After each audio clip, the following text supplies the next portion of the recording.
Here's how to connect your PS4 controller.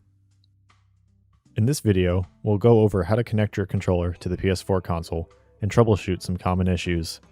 Use the clickable sections below to skip to a specific step. Getting your controller initially connected is a simple process. With your console turned on, plug in the provided micro USB cable and connect the other end to your controller. Press the PS button on the center of the controller. Once the light on the back of the controller turns on, the device is connected. You can disconnect the cable to continue playing wirelessly, or keep it plugged in to charge. If you're having issues connecting your controller, here's a few methods to try. First, the controller may not have enough battery to connect and stay on.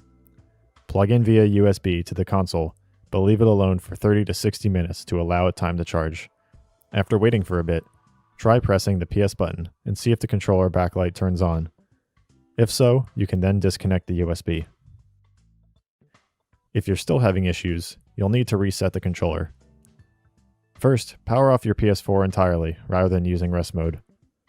Flip your controller and look next to the L2 button for a small hole that contains the reset button. Take a thin paper clip and press into the slot for about 5 seconds. Then let go. With the console still off, plug the controller into the USB slot, then turn the PS4 on. Once the PS4 is on, try pressing the PS button again to start the pairing process. If successful, the backlight will turn on.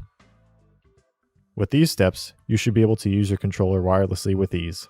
If you have any further issues, your console or controller may need hardware technical support from Sony.